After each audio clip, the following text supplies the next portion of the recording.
Hello guys, welcome back to my channel vibe with యోషి. చూడండి, దీన్ని చూస్తే తెలుస్తుంది కదా మనం ఎక్కడికి వచ్చేసామంటే మల్లెపూలు కోసుకోవడానికి అయితే వచ్చేసాము.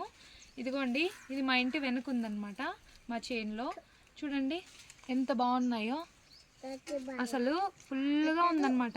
ఇక్కడ ఒక చెట్టు ఉంది, అక్కడ ఒక చెట్టు ఉంది, అలాగే వస్తే ఇక్కడ ఉంది, ఇంకా దీని వెనక కూడా ఉంది ఫ్రెండ్స్. అటు సైడ్ కూడా ఉన్నాయన్నమాట.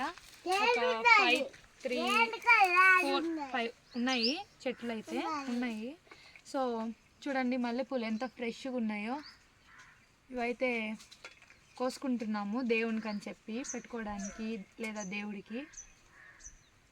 చూడండి ఫ్రెష్గా, పైగా కొన్ని ఇలాంటి చెట్లకి పురుగులు పడతాయి అన్నమాట. అవి ఏవి పడలేదు మా చెట్లకి, న్యాచురల్గా నీట్గా ఉంది. డైలీ కాస్తుంటాయి, కోసుకొని దేవుడికి పెడుతుంటాం మేము. సో మీ ఇంట్లో కూడా ఇలా చెట్లు పెంచుకొని ఎవరైనా నేచర్ని ఎంజాయ్ చేస్తుంటే తప్పకుండా ఒక లైక్, ఒక కామెంట్. మీరు నా సబ్స్క్రైబర్ కాకపోతే సబ్స్క్రైబ్ కూడా చేసేసుకోండి. ఇదిగోండి, కోస్తూ ఉంటే ఇంకొక గంట సేపు పడుతుందన్నమాట. పూలన్నీ కోస్తూనే ఉండాలి. ఫైనల్గా చూపిస్తాను నేను ఎన్ని పూలు కోస్తాను. ఇది చూడండి, ఇది కూడా మావే, ఇక్కడ ఉండే మల్లెపూల చెట్టు కూడా. ఇది గోరింటాకు చెట్టు అనమాట. ఇక్కడ చూడండి ఎన్ని ఉన్నాయో. ఆ లాస్ట్ మొత్తం అన్ని మల్లెపూల చెట్లే. అక్కడ మా అమ్మ పూలు కోస్తుందన్నమాట. చూడండి ఇక్కడ ఉన్నవి కూడా మావే అనమాట, మల్లెపూ చెట్లు. చూడండి ఎన్ని ఉన్నాయో. వీటి పేరు కాకడాలు అంటారంట.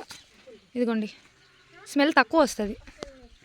ఇక్కడ ఉంది చూడండి గైస్, ఇది కూడా మాది అనమాట. ఇక్కడ మమ్మీ పూలు కోస్తున్నారు. సో వీటిని కాకడాలే కాదు, కదిరి మల్లెలని కూడా అంటారంట. సో గైస్ ఇది చూడండి, పూలు కోసామన్నమాట. ఇవి చాలా విడిగిపోయి ఉన్నాయి. నేను చూడండి ఎలా స్టైల్ చేశాను, చెవుకి పువ్వు వేసుకున్నాను అనమాట. బాగుందా? ఇవి కూడా మావే అనమాట. ఇదిగోండి, ఇంకా మిగతావన్నీ కోసేశారు. ఇప్పుడు రోజ్ చెట్టు దగ్గరికి వెళ్దాం రండి. ఇవి కూడా మనవే అనమాట. చూసుకున్నాము. ఓకే, సిజర్ తెచ్చి ఉండాలి కట్ చేయడానికి. కానీ చూడండి ఎంత బాగుందో.